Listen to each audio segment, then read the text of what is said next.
অ্যাক্সিডেন্টটাও যে হলো, এই যে অ্যাক্সিডেন্টের কথা বলি, অনেকে অ্যাক্সিডেন্ট নিয়ে অনেক কথা বললো, প্রেস মিডিয়া অনেক কথা বললো, তখন আমি যেহেতু ইন্টারভিউ দেওয়ার অবস্থায় ছিলাম না বলে দিইনি, কিন্তু এখন তোমাদের সামনে বলছি। এই যে এখন চার্জশিট হয়েছে অ্যাক্সিডেন্ট কেসটা, সকালবেলা আমার ওয়াইফ ময়না মুখার্জি চলে যান আর কি শুটিংয়ে, আর তার খানিকক্ষণ পর আমি বেরিয়ে পড়ি আমার নাটকের রিহার্সালের জন্য।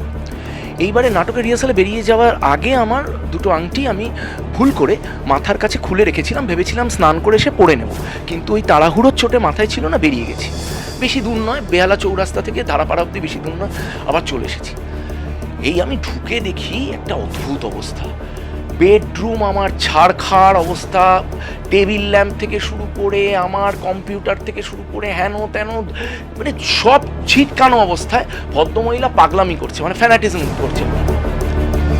মানে মানুষ কি করে, প্রথমে নেগেটিভ সাইডটা দেখে। এই যে আমার ধরো এখন এই যে অকারণে বদনাম হচ্ছে, অকারণে লোক গালাগালি দিয়ে চলে যাচ্ছে, অকারণে পাপসের মতো মানুষ পাপুচে দিয়ে চলে যাচ্ছে, অকারণে 10টা যেই লোকটা আমাকে চেনে না, শোনে না, জানে না, দূর দূর পর্যন্ত যার সাথে কোনো সম্পর্ক নেই, সে আমাকে নিয়ে বলছে লোকটা না খুব খারাপ লোক, লোকটা একদম বাজে কোয়ালিটির লোক। নাকি লিখেছে যে আমি নাকি ওনার যৌন হেনস্থা করেছি। একটা 50 বছরের মহিলা, ওকে আমি কেন এইসব কাণ্ড করতে যাবো? একটা রুগ্ন পাতলা একটা মহিলা, আমি কেন এইসব অত্যাচার ওনার উপর করতে যাবো? না হয় ধরুন এই কাল বাদে পরশু যদি এটা প্রমাণিত হয়, ধরা পড়ে মেয়েটি চোর, আপনি কি ওই পোস্টটা ডিলিট করবেন? আপনি কি ক্ষমা চাইবেন ফেসবুকে এসে?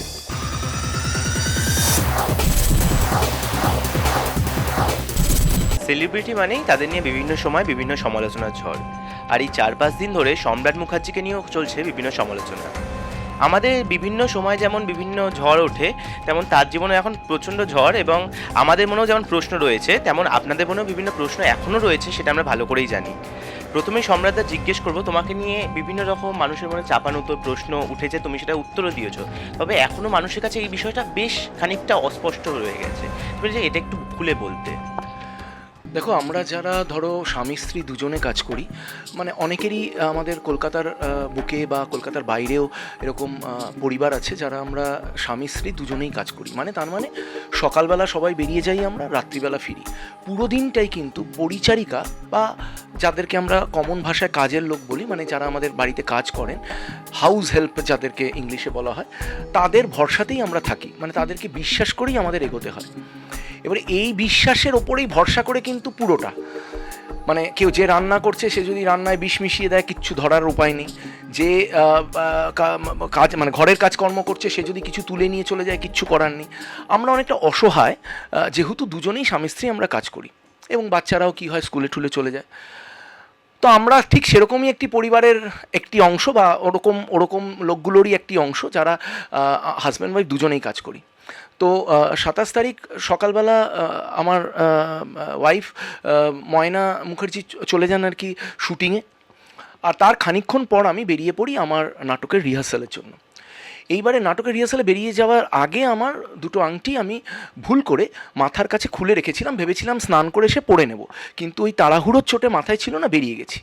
বেরিয়ে যাওয়ার 14 মিনিটের মাথায় সবে যখন গিয়ে রিহার্সাল সেন্টারে পৌঁছবো করছি, এমন সময় আমি রিয়েলাইজ করলাম যে আমার হাতে আংটিটা নেই। কলকাতায় এসে মেয়েদের জন্য থাকার সুরক্ষিত জায়গা নৌকাবাড়ি, আ প্রিমিয়াম লেডিজ হোস্টেল। সঙ্গে সঙ্গে আমি আমার দারোয়ানকে ফোন করে বলি যে তাড়াতাড়ি করে ওপরে যাও, আমার বেডরুমে দুটো আংটি আছে, ওটা তোমার কাছে রেখে দাও, আমি রাত্রিবেলা এসে নিয়ে নেব। এইবারে দারোয়ান আর কি ওপরে যায়, ওপরে গিয়ে দেখে যে এই যে নতুন পরিচারিকা, যে একটু বলে রাখি যাতে দর্শকের বুঝতে সুবিধা, আমাদের বাড়িতে 3 জন আছেন, কাজ করেন। একজন দারোয়ান আছেন যে গাছে জল টল দেয়, দরজা টরজা খোলে, এইগুলো কাজ করে। আর একজন পরিচারিকা আছেন যিনি আমাদের বাচ্চাদের দেখাশুনো করে। আর আরেকজন পরিচারিকা যার কথা আমরা বলছি বা যাকে নিয়ে পুরো ডিসকাশনটা, তিনি আর কি সবে জয়েন করেছিলেন। এই দুজন কিন্তু আমার 8 বছরের পুরনো লোক। এই দুজন মানে যারা বাচ্চাদের দেখাশুনো করে এবং যে দারোয়ানের কথা বলছি, এই দুজন আমাদের 8 বছরের পুরনো লোক। আর এই পরিচারিকা সবে 20-25 দিন হয়েছে জয়েন করেছে, একটি এজেন্সির মাধ্যম দিয়ে জয়েন করেছিল। এইবারে এই পরিচারিকা কাজ করছে মানে আমার দারোয়ান গিয়ে ঢুকে দেখে যে বেডরুমের মধ্যে উনি কাজ করছেন মানে কি বেড কাভারটা উনি ঠিক করছেন, সরাচ্ছেন। তো আমার দারোয়ান গিয়ে সরাসরি জিজ্ঞেস করে যে এরকম দাদা বললেন এখানে দুটো আংটি ফেলে গেছেন। প্রথমে আমার দারোয়ান কিছু বলেনি, প্রথমে এমনি গিয়ে খুঁজছে, তো ও নিজের থেকে জিজ্ঞেস করছে কিছু খুঁজছো নাকি, কিছু খুঁজছো নাকি। তো তখন দারোয়ান বলেছে যে হ্যাঁ দাদা দুটো আংটি ফেলে গেছে এখানে, কোথায় গো দেখেছো, এই মাথার কাছে ছিল। তো বলছে না আমি দেখিনি তো। তো এই করে পুরো বিছানাটা খোঁজাখুঁজি চলছে।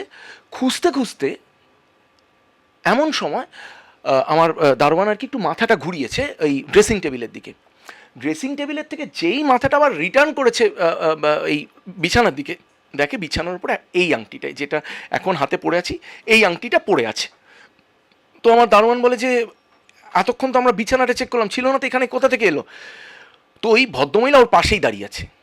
তো ভদ্রমহিলাকে বলে এই তুমি তো এক্ষুনি রাখলে, এক্ষুনি তো দেখলাম আমি, আরেকটা আংটি কোথায়, বলে কোথায়, এই নাইটটা আংটি আমি রাখিনি তো। না না আমি তো, তুমি তো রাখলে আংটিটা। তো তখন আমার দারোয়ান সত্যিই রেগে গেছে, বলছে যে আমি নিচ থেকে এলাম, আমি তো ওপরে ছিলামই না, নিচ থেকে এলাম, আমি এসে কেন রাখতে যাবো আংটিটা, তুমি তো রাখলে, আমি চোখের সামনে দেখলাম আংটিটা। তো এবারে জিজ্ঞাসাবার্তা শুরু হয় যে আংটিটা দাও, ফেরত দাও, হ্যাঁ। ততক্ষণে আমাকে ফোন করেছে দারোয়ান, ফোন করে বলছে দাদা একটা আংটি পাওয়া গেছে, এই ভদ্রমহিলা রেখেছেন আংটিটা, কিন্তু দ্বিতীয় আংটিটা উনি দিচ্ছেন না। তো আমি বললাম স্পিকার ফোনে দাও। তো আমি ভদ্রমহিলাকে বললাম যে দিদি আরেকটা আংটি ছিল, কিন্তু আপনি দেখুন ওখানেই থাকবে, আশেপাশেই কোথাও থাকবে, হয়তো বাই চান্স হতে পারে আপনার হয়তো বেড কাভার তুলতে গিয়ে হয়তো একটা আংটি ছিটকে নিচে পড়ে গেছে, দেখুন নিশ্চয়ই পাবেন। বলে না আমি তো কোনো দেখিনি আংটি। উনি আর কি খোঁজার আগেই ঠাকুর ঘরে কে আমি তো কলা খাইনির মতো, মানে আগেই বলছে আমি তো কোনো আংটি খুঁজে পাইনি। আমি বললাম যে দিদি আগেই আপনি এক্সাইটেড হচ্ছেন কেন, আপনি প্রথমে দেখুন না, বিছানার নিচটা দেখুন, আলমারির নিচটা দেখুন, হতে পারে স্লিপ করে ঢুকে গেছে। উনি বলছেন না, কন্টিনিউয়াস বলে চলছেন না। তো আমি তখন রিয়েলাইজ করলাম যে আমি না এলে হবে না।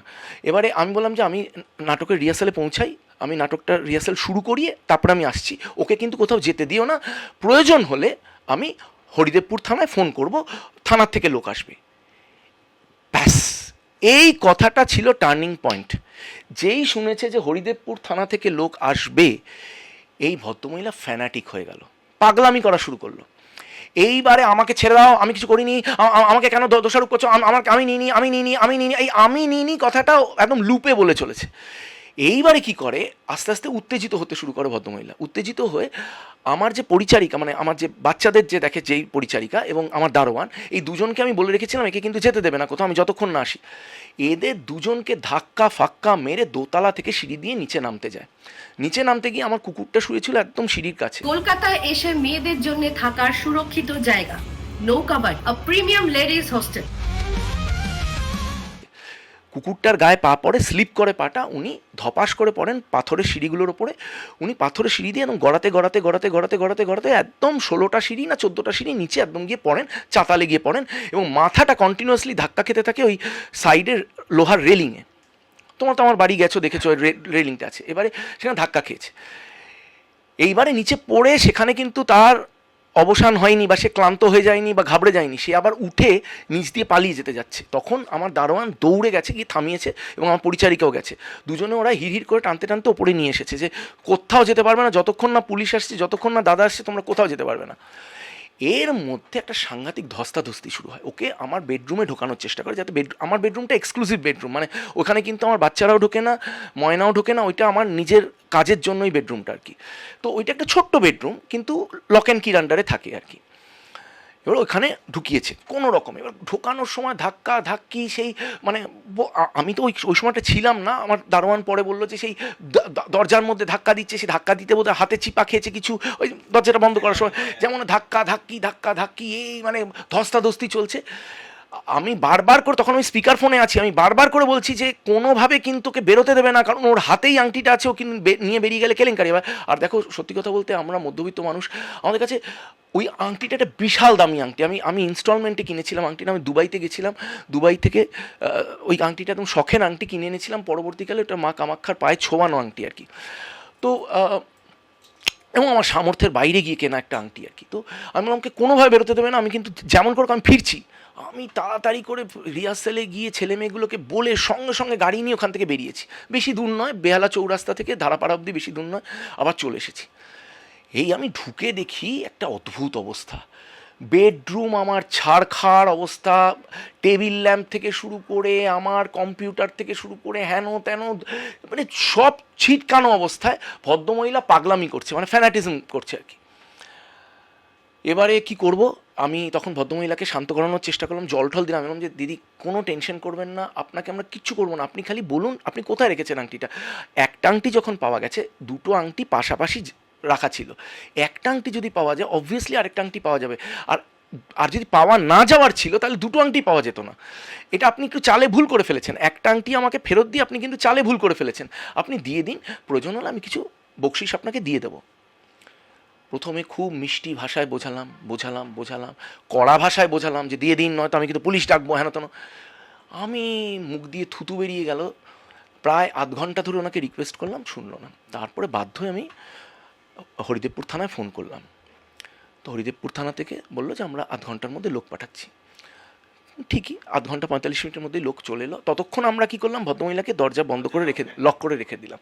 এবার ভেতরে ভদ্রমহিলা তো তাণ্ডব করছে, তাণ্ডব, ঠিক মনে হচ্ছে একটা পাগলকে ধরে রাখলে যেমন তাণ্ডব করছে। এ হলো, এবারে পুলিশ এলেন, পুলিশ এসে ওকে জিজ্ঞাসাবার্তা করলো। পুলিশও ঠিক প্রথমে নরম দিয়ে শুরু করলো যে দিয়ে দিন, প্রথমে মানে এমন কি এটা বললো অব্দি যে দাদাকে বলে আমি 5,000 টাকার আপনার পুরস্কারের ব্যবস্থা করে দেবো এবং আপনার নামে কোনো কেস হবে না, এই হলো টলো। কিচ্ছু পাত্তা দিল না পুলিশকে। পুলিশ তারপরে গরম নিয়ে বলল, বকা দিয়ে বলল, তাতেও কোনো লাভ হলো না। উনি বলেছে, উনি একটাই কথা লুপে বলে চলেছে, আমি নিইনি, এক কথা বলে চলেছে। এবারে কি করব আমরা লাস্টে আমরা তো মানে পুলিশও অপারগ, আমরাও অপারগ। তখন পুলিশ বললো একটা কাজ করুন, একটা জেনারেল ডায়েরি করে রাখুন, ওকে রাত 10টা অবধি টাইম দিন, 10টার মধ্যে যদি ও ফেরত দিয়ে যায় তাহলে ভালো, আর নয়তো আপনি 10টার পর এফআইআর করে দেবেন, এখন আমরা জিডি নিয়ে নিচ্ছি। একটা কথাবার্তা হলো আমাদের মধ্যে, উনি সব ওর অ্যাড্রেস সব কিছু টুকলো, আমার বাকি যে দারোয়ান ছিল, তারপরে আমার পরিচারিকা, তাদের ফোন নাম্বার টুকলো, তাদের অ্যাড্রেস টুকলো, সব কিছু হলো। কারণ ওরা বললো যে বাকিদেরও সন্দেহের বাইরে রাখা হচ্ছে না, কিন্তু আমরা তো জানি এরা দুজনে 8 বছর ধরে কাজ করছে, এত বছর ধরে কাজ করছে। এবং তারপরে কি হচ্ছে, দুয়ে কোথায় কেসটা 4 হয়ে যাচ্ছে। ঠিক 10টা কি 12টা দিন আগে আমার শাশুড়ির একটি সোনার চেন উধাও। কলকাতায় এসে মেয়েদের জন্য থাকার সুরক্ষিত জায়গা, নৌকাবাড়ি, আ প্রিমিয়াম লেডিজ হোস্টেল। না, সেটা নিয়ে আমরা কমপ্লেন করার জায়গায় ছিলাম না, কারণ আমরা গ্যারান্টেড ছিলাম না, আমরা ঠিক স্যাঙ্গুইন ছিলাম না কে নিয়েছে। এখানে যেমন একদম হাতে নাতে ধরতে পেরেছি, ওখানে কি আমরা স্যাঙ্গুইন নয়। এইবারে আমরা তখনই দুয়ে 4 করতে পারলাম। তার মানে এই আসার পর থেকে ঘটনাগুলো ঘটা শুরু হয়েছে। এই হলো, পুলিশ বলল যে একে আটকে রেখে লাভ নেই, একে আমরা পুলিশ কাস্টাডিতে নিয়ে গিয়ে কোনো লাভ হবে না, একই কথা বলতে থাকবে, একে আমরা ওয়ার্নিং দিই, একে বলি দুটোর মধ্যে একটা, নয় ওর কাছে আছে, আর নয় ও আপনারই বাড়ির কোথাও একটা লুকিয়েছে। এবারে কোথায় লুকিয়েছে ও বার করছে না, আর যদি নিজের কাছে রেখে থাকে, তখন কথাটা উঠতেই তখন লেডি পুলিশ অফিসার ওকে ভেতরে নিয়ে গিয়ে বডি চেক করলো, যেটা ও আমার নামে মিথ্যা অপবাদ দিচ্ছে যে আমরা নাকি চেক করেছি। আমরা কে হই ওর চেক করার? মানে আমরা তো কেউ নই, অথরিটি নেই চেক করার। তো আমরা প্রপার পুলিশ ডেকে লেডি পুলিশ অফিসার গিয়ে চেক করেছে, কিছু পাওয়া গেল না। এই করে বললো যে ওকে তাহলে ছেড়ে দিন, আর কিছু করার নেই, ছেড়ে দিন। 10টা নাগাদ আমরা ওকে আলটিমেট দিচ্ছি। পুলিশ অফিসার বললো তোকে 10টা অবধি টাইম দেওয়া হচ্ছে, 10টার মধ্যে যদি ফেরত না দিয়ে যাস আংটিটা, এরা কিন্তু তোর নামে কেস করবে। এই ঘটনাটা 4টের সময় কি 4:30 হলো। পুলিশ জিজ্ঞাসাবার্তা করতে করতে 4:45, 5টার মধ্যেই মেয়েটাকে আমরা ছেড়ে দিলাম। 6টা বেজে গেল, আমি বেরিয়ে গেলাম। এবারে আমি আমার নাটকের রিহার্সালে আমি ফিরলাম 8টা 8:30 নাগাদ। ততক্ষণ অবধি সে ফেরত দিয়ে যায়নি আংটি। 9টা বেজে গেল, দেয়নি। 10টার সময় আমি ময়নাকে বললাম যে আমার শরীরটা একদম ঠিক লাগছে না, কারণ এত টেনশন গেছে, আমার শরীরটা ডাউন লাগছিল। আমি বললাম যে তুমি গিয়ে এফআইআরটা করে দাও। তো ময়না গিয়ে এফআইআরটা করে দিল। এফআইআর করার ঘন্টা 2 কি 2.5 পর আমার কাছে থানা থেকে ফোন এলো যে ওরা বোধহয় আপনাদের এগেনস্টে কিছু একটা কেস করতে চাইছে, কি আপনি মারধর দিয়েছেন। আমি তো আকাশ থেকে পড়েছি।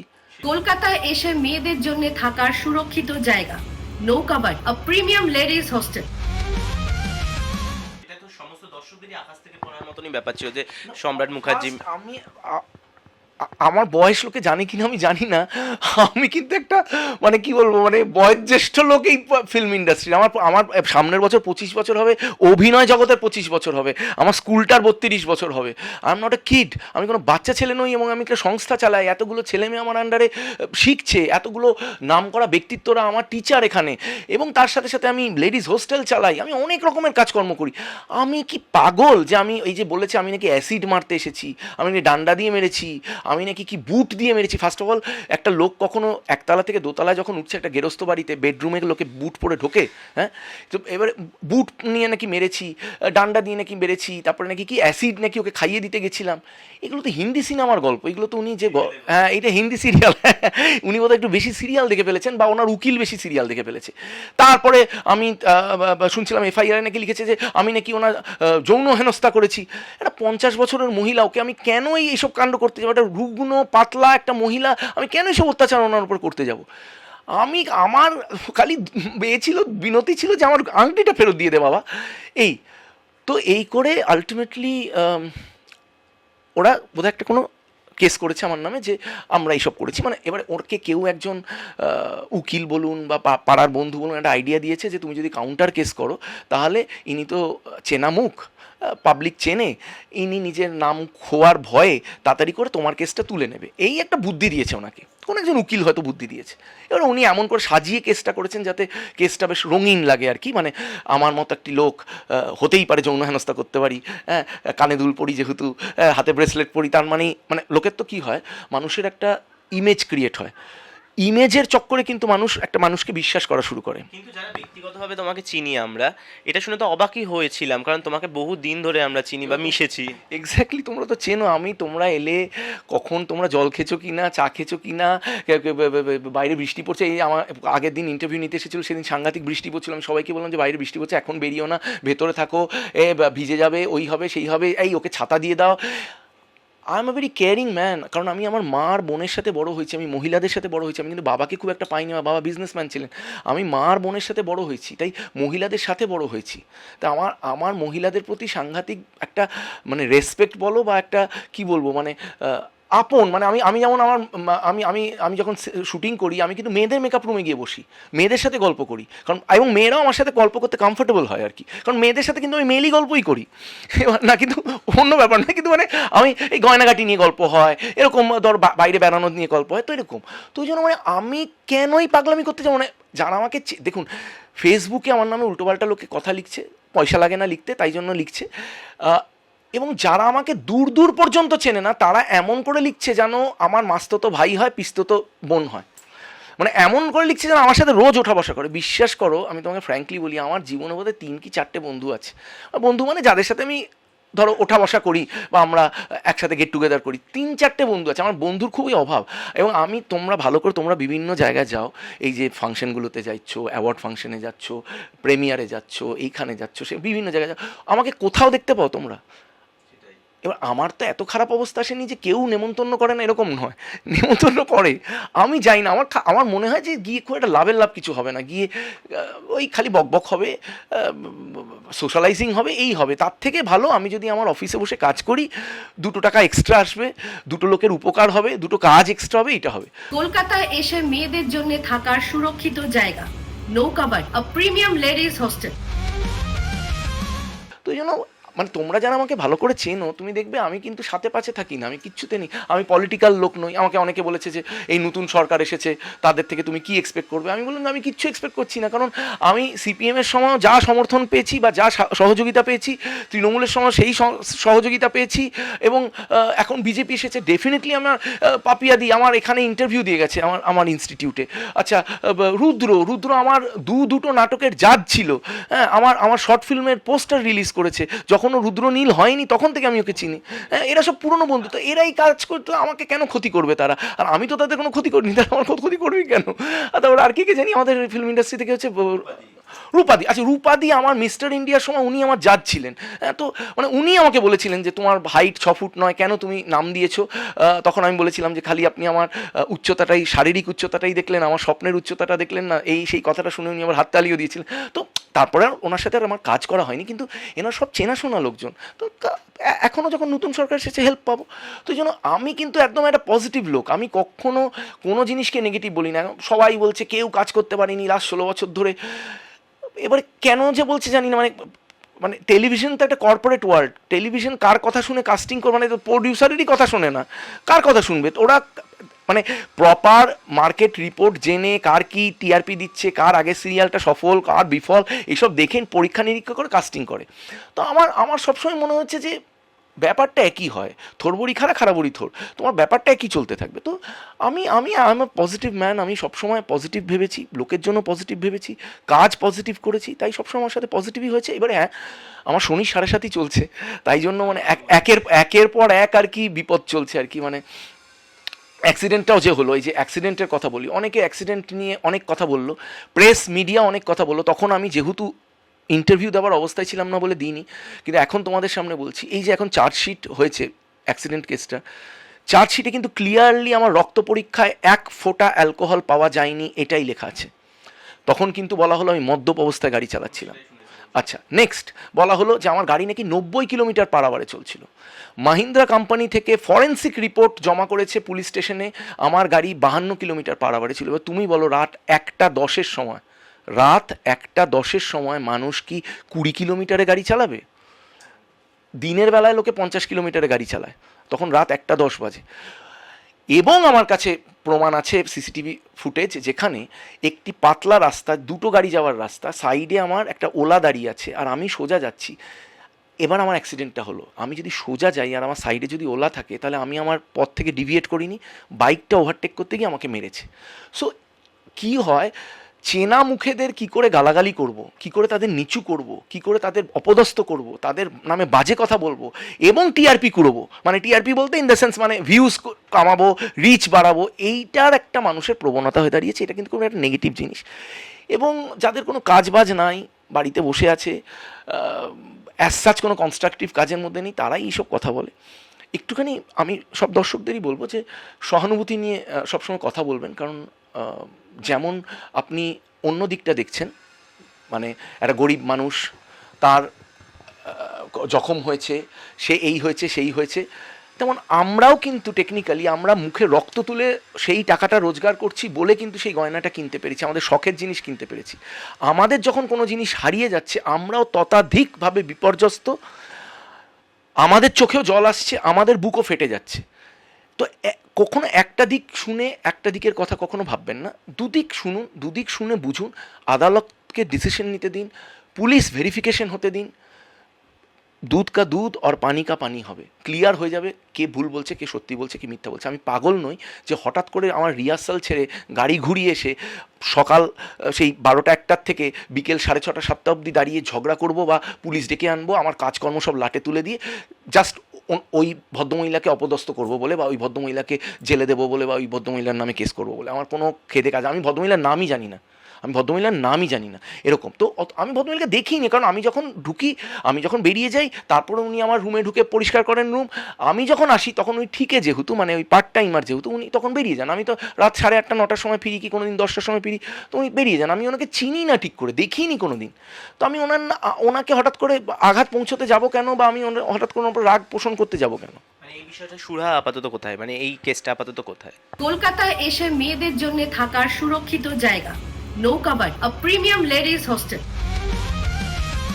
দেখো, কেস মানেই হচ্ছে তারিখ পে তারিখ, তারিখ পে তারিখ। কেস মানেই হচ্ছে, এই যে আমার ধরো অ্যাক্সিডেন্টের কেস 2024-এর অগাস্টের ঘটনা, আজ আমরা দাঁড়িয়ে আছি কবে, 2026-এর মে মাস শেষ হয়ে গেল, শেষ, আজকে শেষ দিন, এখনও কিন্তু সুরাহা হয়নি। তো কেস মানে কি বলো তো, তোমার গায়ে দাগটা লেগে রইলো, এইবারে ওয়েট করতে হবে যে কোন দিন দাগটা ছাড়ানো যায়। এবারে এই কেসটাও শুরু হবে, এই কেসটা শুরু হলে পুলিশ যদি সঠিক তদন্ত করেন বেশিক্ষণ লাগবে না। কিন্তু একটা গন্ডগোল যেটা হয়েছে সেটা হচ্ছে যে ওই দিনেই যদি ওকে পাকড়াও করা যেতে পারতো, তাহলে হয়তো জিনিসটা রিকভারি করার একটা চান্স ছিল। কিন্তু এখন যদি ও সাথে নিয়ে গিয়ে থাকে, কারণ আমি আগের ইন্টারভিউতে বলেছি, ও যখন বেরিয়েছিল ও কিন্তু সেম ড্রেস পরে বেরোয়নি, ও ওপরে গিয়ে 3তলায় গিয়ে ড্রেসটা চেঞ্জ করে বেরিয়েছিল। এই জায়গাটা আমাদের একটা চালে ভুল হয়ে গেছে, যে এই যে চেঞ্জ ড্রেসটা সেটা কিন্তু আমরা চেক করিনি। সেইখানে কিছু একটা গন্ডগোল হয়ে গেল কিনা জানি না। যদি নিয়ে যদি বেরিয়ে গিয়ে থাকে, তাহলে এতক্ষণে হস্তান্তর হয়ে গেছে জিনিসটা, এখন আর ওর থেকে পাওয়া যাবে না। তো এখন ওই আর কি হবে, এবার দেখা যাক যে ইনভেস্টিগেশনে কি দাঁড়ায়, এবং মানে সঠিক ইনভেস্টিগেশন হলে ভগবান করুক আমি আংটিটা পেয়ে যাই ফেরত, এইটুকুই আমি চাই, আর কিছু চাই না। ওর শাস্তি হলো কি না হলো এটা নিয়ে আমি খুব একটা বদার নই।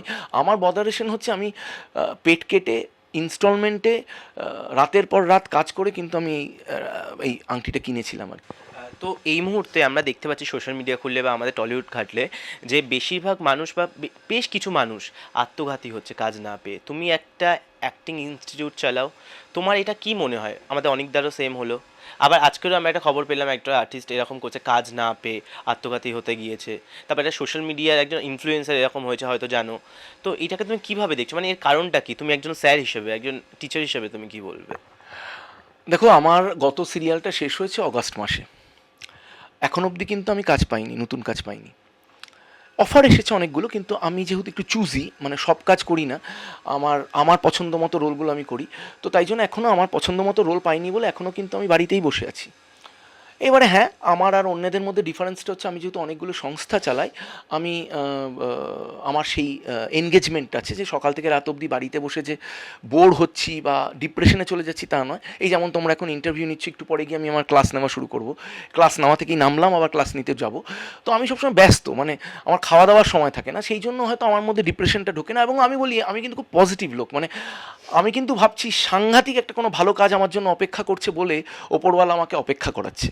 আমি কিন্তু এইভাবে দেখছি, আমি কিন্তু এটা ভাবছি না যে সরকারটা খারাপ ছিল বা এখনের সরকার খারাপ, এই হয়েছে, আমার ডিরেক্টরগুলো খারাপ, প্রোডাকশন হাউস 2 নম্বরই, চ্যানেলগুলো হারামজাদা, তাই জন্য আমাকে কাজ দিচ্ছে না, এরম নয়। কলকাতায় এসে মেয়েদের জন্য থাকার সুরক্ষিত জায়গা, নৌকাবাড়ি, আ প্রিমিয়াম লেডিস হোস্টেল। আমি ভাবছি যে আমার জন্য হয়তো কোনো বড় জিনিস ওয়েট করছে, তার জন্য আমি মানে এইটা কি বলবো, মানে অপেক্ষা করতে হচ্ছে। এবং আমি সবসময় বিশ্বাস করি বড় জিনিসের জন্য বড় অপেক্ষা করতে হয়। তো এখন অনিকদার কেসটা ঠিক শুধু অপেক্ষা নয়, আরও অনেক রকমের মানে কমপ্লিকেটেড ব্যাপার ছিল। তো সেটা ডেফিনেটলি এটা সাংঘাতিক মর্মান্তিক, কারণ অনিকদাকে একবার আমরা ডেকেছিলাম আমাদের অফিসে, একবার আমরা একটা সিনেমা প্রডিউস করার কথা ভেবেছিলাম, তখন ওনাকে দিয়ে ডিরেকশন দেওয়ার কথা ভেবেছিলাম আমরা। তো উনি আমাদের অফিসে এসেছিলেন, প্রায় ঘন্টা দুয়েক একটা মিটিং হয়েছিল। মানুষটা খুব অমায়িক, শিক্ষিত, খুবই দুঃখজনক। যিনি একজন ইনফ্লুয়েন্সার আত্মহত্যা করলেন, সেই মেয়েটিও খুবই মিষ্টি মেয়েটি, খুব ভালো কাজ করছিল।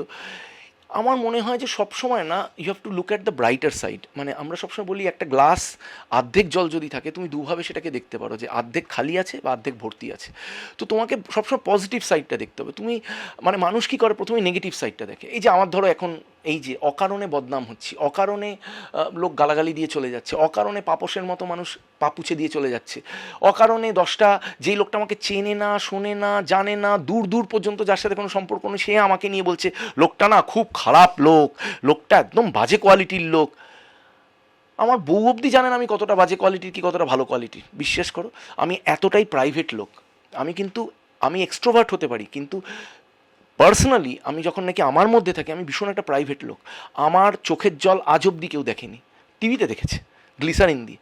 আমি কারো সামনে কাঁদি না, আমি কিন্তু কারো সামনে দুঃখ পাই না। একটা আমার ফেসবুক পোস্ট দেখিয়ে দাও, লাস্ট 10 বছর কেন, 12 বছর কেন, 14 বছর আমার একটা ফেসবুক পোস্ট দেখিয়ে দাও যেখানে আমি মর্মাহত বা দুঃখিত এমন কোনো পোস্ট দিয়েছি? সবসময় আমি আনন্দের পোস্ট দিই, সেলিব্রেশনের পোস্ট দিই, কোনো সময় দুঃখের পোস্ট দিই না। তো আমি I am a very positive person. তাই আমি সবাইকেই বলবো, যারা যারা তোমরা ধরো কাজ করছো ফিল্ম ইন্ডাস্ট্রিতে বা এন্টারটেনমেন্ট ইন্ডাস্ট্রিতে, সবাইকে একটা কথা বলবো যে মনে রাখবে, যদি তোমার কোনো একটা বড় গ্যাপ পড়ে, কাজ পাচ্ছ না, তার মানে সামথিং বিগ ইজ কামিং। কোনো একটা বড় ঘটনা তোমার সাথে ঘটতে চলেছে, পজিটিভ ঘটনা। এই যে আমার সাথে এতগুলো বাজে ঘটনা ঘটছে, 2024-এ ঘটছে, এই যে 2026-এ ঘটছে, এর মাঝখানে বাবা মারা গেছে, এর অনেক ঘটনা ঘটছে। আমার শনি 7.5 চলছে, আমি কিন্তু সেকেন্ড ফেজটাই আছি। থার্ড ফেজটা কিন্তু শনি দিয়ে যায় থার্ড ফেজটাতে। এবারে আমি থার্ড ফেজটাতে যেই ঢুকবো, আমি জানি 2027-এর এন্ড থেকে বা 2028 থেকে আমার একটা বাম্পার পিরিয়ড আসতে চলেছে, যদি বেঁচে থাকি। এবার বাঁচা মরা তো এখন পুরো লাকের ওপরে চলে গেছে, টসের মতো হয়ে গেছে। তো যদি বেঁচে থাকি, 2028 আমার জন্য একটা বাম্পার পিরিয়ড আসছে। তো আই এম হ্যাপি। আমি দিন গুনছি যে 2028 আসুক, ততক্ষণ আমি ভালো করে কাজ করে, যে আমার হাতে যা কাজ আছে, যেটা আমার হাতের মুঠো আছে সেটা বেস্ট করি না। যেটা হাতের মুঠোয় নেই, যে কাজটা আমি পাচ্ছি না, সেই কাজটাকে নিয়ে দুঃখ পেয়ে কী হবে? যে কাজটা হাতের মুঠো আছে সেটা ফাটিয়ে করো।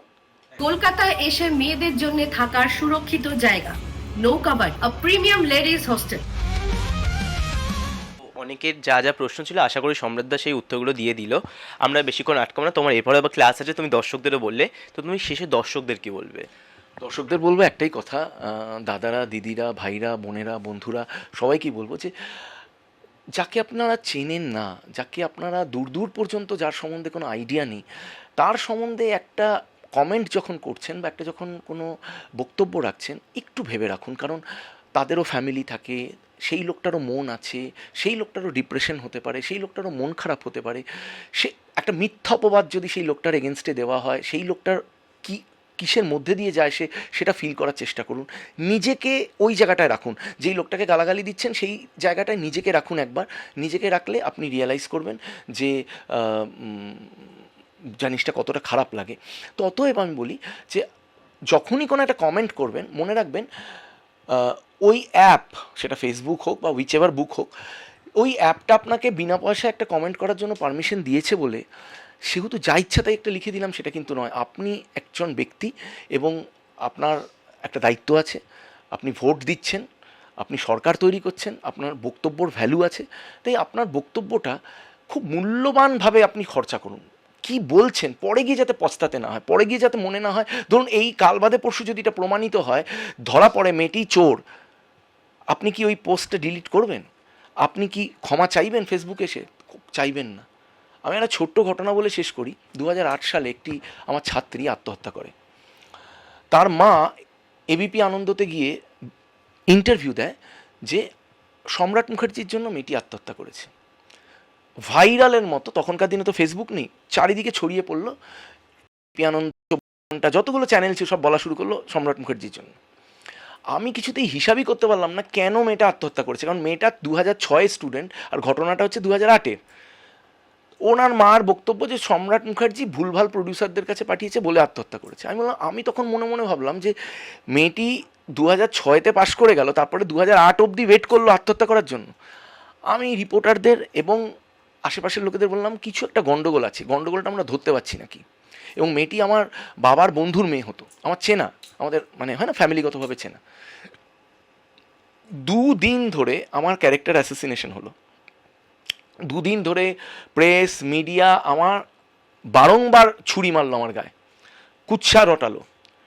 তারপরে 2 দিনের মাথায় এই মেয়েটার দিদি 24 ঘন্টায় গিয়ে ইন্টারভিউ দিল যে আমার মায়ের আমার বোনের বয়ফ্রেন্ডের সাথে সম্পর্ক ছিল এবং আমার বোন আমার মাকে তার বয়ফ্রেন্ডের সাথে একটি অদ্ভুত মুহূর্তে ধরে ফেলায়, একটা কম্প্রোমাইজিং মুহূর্তে ধরে ফেলায়।